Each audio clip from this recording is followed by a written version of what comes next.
Kalau kamu lihat ikan di video ini, kelihatannya biasa saja. Ikan berenang, nggak loncat, nggak megap-megap, nggak ada yang mati. Banyak orang kalau lihat kondisi seperti ini langsung bilang, "Wah, aman ini kolam." Saya dulu juga berpikir seperti itu. Saya berdiri di pinggir kolam, lihat ikan bergerak pelan. Kadang naik ke permukaan, lalu turun lagi. Hati saya tenang. Saya merasa sudah melakukan semuanya dengan benar. Pakan jalan, aerator hidup, air kelihatan normal. Padahal, justru di saat seperti inilah kesalahan paling besar sering terjadi. Ikan itu makhluk yang kuat. Dia bisa bertahan di kondisi yang sebenarnya sudah tidak nyaman. Dan karena dia masih bergerak, kita merasa semuanya baik-baik saja. Masalahnya, ikan tidak langsung mati saat air mulai bermasalah. Dia memberi waktu, dia memberi tanda. Tapi tanda itu halus. Kalau kamu perhatikan ikan di video ini, gerakannya tidak liar. Itu bukan karena dia santai. Itu karena dia sedang menghemat energi. Ikan yang benar-benar sehat biasanya responsif. Dia cepat, dia gesit. Ikan yang terlalu tenang, terlalu pelan. Seringkali sedang menyesuaikan diri dengan kondisi yang tidak ideal. Tapi ini jarang disadari. Karena mata kita terbiasa melihat ikan bergerak, bukan membaca maknanya. Saya dulu sering berpikir, selama ikan masih berenang, berarti aman. Dan pemikiran itulah yang akhirnya bikin saya rugi. Di hari-hari awal, semuanya terlihat normal. Bahkan saya sempat bangga. Saya ngerasa kolam saya lebih baik dari yang lain. Ikan nggak ribut, nggak stres kelihatan. Saya bahkan sempat menambah pakan, karena saya pikir ikan yang tenang itu lapar. Padahal, yang saya lakukan justru menambah beban di air yang sudah mulai kelelahan. Air itu bukan cuma tempat ikan hidup, air itu sistem. Kalau sistemnya terganggu, ikan yang pertama kali kena dampaknya. Tapi tanda awalnya hampir selalu sama. Ikan masih hidup, ikan masih bergerak, ikan masih kelihatan normal. Dan karena itu, banyak orang terlambat sadar. Video seperti ini sering dianggap nggak ada apa-apanya. Tapi buat orang yang paham, video seperti ini justru penuh peringatan. Tinggal kita mau baca atau tidak. Kalau kamu pemula atau baru mulai budidaya ikan, bagian ini penting banget. Karena kebanyakan kegagalan bukan karena penyakit besar, tapi karena meremehkan kondisi yang kelihatan aman. Di bagian berikutnya, saya akan bahas gerakan ikan yang paling sering disalahartikan. Dan kenapa banyak orang baru sadar setelah ikan mulai mati satu persatu. Kalau kamu pernah ngerasa, kenapa ikan saya kelihatannya oke, tapi kok hasilnya nggak maksimal? Lanjutkan ceritanya. Karena masalahnya sering muncul saat semuanya terlihat baik-baik saja. Kalau kamu perhatikan ikan di kolam, sebenarnya mereka selalu memberi tanda. Masalahnya, tanda itu jarang terlihat jelas. Tidak ada alarm, tidak ada suara. Yang ada cuma perubahan gerakan kecil. Dan disitulah banyak orang salah paham. Ikan yang sehat biasanya bergerak responsif. Saat ada bayangan, dia menjauh. Saat diberi pakan, dia cepat merespons. Gerakannya tegas dan terarah. Tapi ikan yang mulai tidak nyaman bergeraknya berubah. Bukan drastis, tapi pelan-pelan. Dia masih berenang, tapi lebih sering berhenti. Masih naik ke permukaan, tapi tidak lama. Masih kelihatan hidup, tapi tidak penuh tenaga. Karena perubahannya halus, banyak orang menganggap itu normal. Saya dulu juga begitu. Saya pikir ikan yang tenang itu tanda kolam stabil. Padahal, sebenarnya ikan sedang menyesuaikan diri dengan kondisi air yang mulai tidak seimbang. Air bisa terlihat sama, tapi kualitasnya sudah berubah. Air yang mulai berat biasanya ditandai dengan ikan yang sering naik ke permukaan lalu turun lagi. Bukan megap-megap, tapi seperti mengambil napas tambahan. Ini sering diabaikan karena tidak terlihat darurat. Padahal, ikan yang nyaman tidak perlu sering naik ke atas. Tanda lain yang sering dianggap sepele adalah ikan yang diam di satu sisi kolam. Tidak panik, tidak sakit kelihatan, hanya memilih satu area tertentu. Biasanya ini terjadi karena oksigen tidak merata atau ada bagian kolam yang lebih nyaman. Banyak orang mengira ikan sedang istirahat, padahal ikan bukan manusia. Dia tidak memilih diam lama tanpa alasan. Di titik ini, biasanya pemula mulai bereaksi, tapi reaksinya sering keliru. Ada yang langsung mengganti air terlalu banyak, Ada yang menambah pakan karena mengira ikan lapar. Ada juga yang menambah aerator tanpa memperhatikan posisi dan arus. Niatnya menyelamatkan, tapi caranya salah. Air yang sudah tidak stabil, kalau diubah terlalu cepat, justru membuat ikan stres. Ikan yang tadinya masih bertahan, jadi kehilangan keseimbangan. Dan inilah kenapa banyak kasus ikan mati bukan karena satu kesalahan besar, tapi karena beberapa kesalahan kecil yang terjadi berurutan. Yang paling berbahaya adalah rasa setengah sadar, merasa ada yang tidak beres, tapi tidak benar-benar memahami apa yang terjadi. Saya dulu ada di fase itu. Saya tahu ada yang berubah, tapi saya tidak cukup peka untuk membaca tandanya. Saya masih berharap semuanya akan kembali normal dengan sendirinya. Padahal, kolam jarang membaik tanpa perhatian. Kalau kamu sekarang sedang melihat ikan kamu bergerak seperti di video ini, dan ada rasa ragu di hati, jangan abaikan. Rasa ragu itu biasanya muncul karena ada sesuatu yang berubah. Di bagian terakhir, saya akan ceritakan pengalaman kegagalan yang paling mahal. Saat saya akhirnya sadar, tapi sudah terlambat untuk sebagian ikan. Bagian ini penting, terutama buat kamu yang baru mulai, supaya kamu tidak mengulang kesalahan yang sama.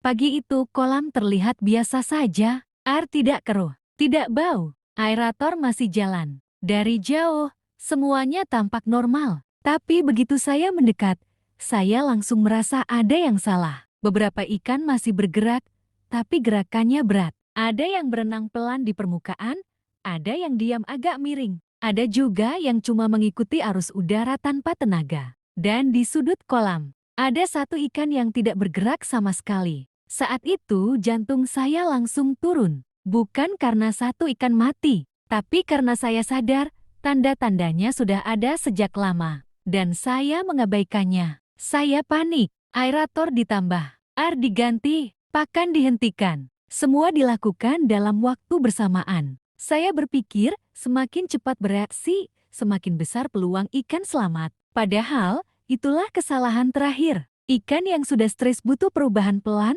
bukan perubahan mendadak. Air baru yang masuk terlalu cepat justru membuat kondisi makin kacau. Oksigen naik, tapi kestabilan turun. Beberapa ikan tidak kuat menyesuaikan diri. Satu persatu, ikan mulai mati. Tidak sekaligus, tapi perlahan. Dan setiap kali melihat ikan yang tidak bergerak, rasanya seperti ditampar kenyataan. Bukan karena saya tidak tahu apa-apa, tapi karena saya terlambat bertindak dengan cara yang benar. Hari itu saya belajar satu hal penting. Kolam tidak pernah bohong. Ikan tidak pernah bergerak tanpa alasan. Kalau ikan berenang pelan, ada sebabnya. Kalau ikan sering naik ke permukaan, ada maknanya. Kalau ikan terlihat tenang berlebihan, itu bukan selalu kabar baik. Sejak saat itu, cara saya melihat kolam berubah. Saya tidak lagi fokus ke jumlah ikan, tapi ke gerakannya. Bukan ke air yang jernih, tapi ke respon ikan. Bukan ke pakan yang habis, tapi ke cara ikan menyambut pakan. Dan anehnya, sejak saya lebih sering memperhatikan gerakan ikan, kolam justru lebih stabil. Masalah bisa dicegah sebelum jati besar. Video yang kamu lihat sekarang ini mungkin terlihat sederhana. Hanya ikan bergerak, tanpa suara, tanpa penjelasan rumit. Tapi buat yang pernah gagal, gerakan kecil itu punya cerita panjang. Kalau kamu baru mulai, jangan tunggu sampai ikan berhenti bergerak untuk belajar. Belajarlah saat ikan masih bergerak, karena disitulah waktu terbaik untuk memperbaiki. Kalau cerita ini terasa dekat dengan pengalaman kamu, berarti kamu bukan sendirian. Banyak orang belajar dari kegagalan, termasuk saya. Dan semoga cerita ini bisa menyelamatkan kolam kamu sebelum terlambat.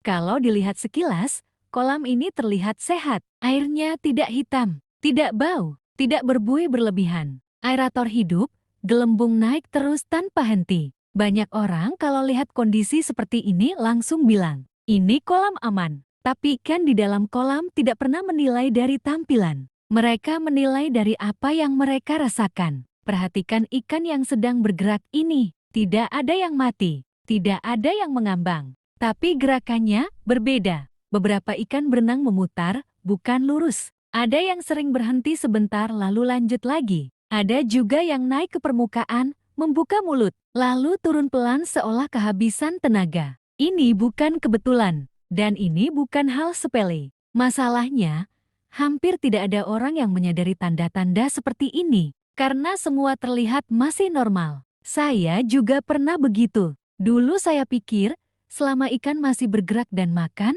berarti aman. Tapi saya lupa satu hal. Ikan bisa bergerak walau sedang tidak baik-baik saja. Hari itu, saya berdiri lama di pinggir kolam, tidak memberi pakan, tidak mengaduk air. Saya hanya memperhatikan. Dan makin lama saya melihat, makin jelas perbedaannya. Ikan yang sehat bergerak dengan percaya diri. Siripnya terbuka, arah renangnya jelas. Sementara ikan yang bermasalah terlihat seperti ragu dengan setiap gerakan. Kadang berhenti, kadang berbelok tiba-tiba. Kadang seperti kehilangan keseimbangan. Kalau kamu baru ternak ikan, kemungkinan besar kamu akan melewatkan tanda-tanda ini. Karena tidak ada buku yang benar-benar mengajarkan cara membaca gerakan ikan. Semua orang bicara pakan, ukuran kolam, dan arator. Tapi jarang yang bicara tentang bahasa tubuh ikan. Padahal, ikan selalu memberi tanda sebelum masalah besar datang. Di video ini, kamu hanya melihat ikan berenang. Tidak ada teks ribet. Tidak ada suara, tapi justru disitulah ceritanya. Gerakan kecil itu adalah peringatan, bukan untuk panik, tapi untuk sadar. Saya pernah mengabaikan tanda seperti ini. Saya pikir, besok juga normal lagi. Tapi besoknya, ikan mulai malas makan. Lusa, air berubah bau. 3 hari kemudian, barulah kematian datang. Masalah kolam tidak pernah muncul tiba-tiba. Ia selalu datang pelan-pelan, dan ikanlah yang pertama merasakannya. Sekarang pertanyaannya bukan apa yang salah dengan kolam, tapi apakah kita mau benar-benar memperhatikan ikan? Kalau kamu masih menonton sampai titik ini, berarti kamu mulai paham satu hal penting. Kolam yang terlihat sehat belum tentu benar-benar aman. Dan di bagian berikutnya, saya akan ceritakan kesalahan kecil yang sering dilakukan pemula, padahal niatnya ingin menyelamatkan ikan. Kesalahan paling sering bukan karena kita tidak peduli, justru karena terlalu ingin cepat menolong. Waktu melihat ikan bergerak tidak normal seperti ini, reaksi pertama hampir semua orang sama, panik. Dan saat panik, logika biasanya kalah. Ada yang langsung ganti air banyak, ada yang menambah aerator besar, ada juga yang memberi obat tanpa tahu masalah sebenarnya. Padahal ikan tidak butuh perubahan besar. Mereka butuh kondisi stabil.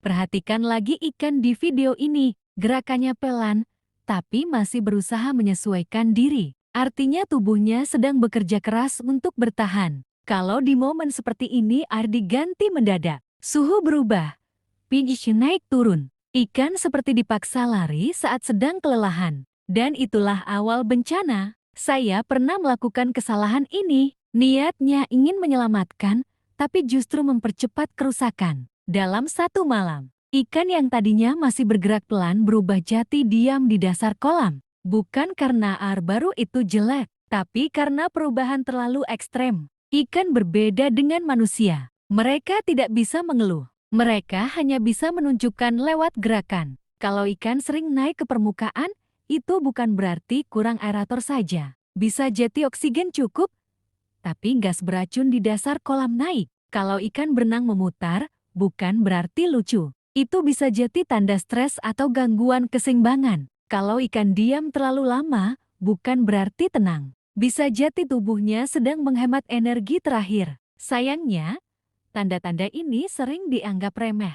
Banyak kolam yang gagal bukan karena modal kecil, tapi karena terlalu banyak tindakan tanpa pengamatan. Saya belajar satu hal penting dari kegagalan itu. Jangan melakukan apapun sebelum benar-benar membaca ikan. Sekarang setiap kali melihat ikan bergerak aneh, saya tidak langsung bertindak. Saya perhatikan dulu, apakah semua ikan sama? Atau hanya sebagian? Apakah gerakannya konsisten atau sesekali? Dari situ baru keputusan diambil. Dan hasilnya berbeda. Kolam yang dulu sering bermasalah, sekarang jarang sekali ada kematian. Bukan karena alat mahal, tapi karena lebih sabar membaca kondisi. Video ini mungkin terlihat sepi, hanya ikan bergerak pelan. Tapi buat yang paham, ini seperti membaca buku tanpa huruf. Kalau kamu masih menonton sampai bagian ini, Berarti kamu mulai belajar bahasa yang jarang diajarkan, bahasa gerakan ikan. Dan di bagian terakhir nanti, saya akan ceritakan momen ketika ikan kembali bergerak normal.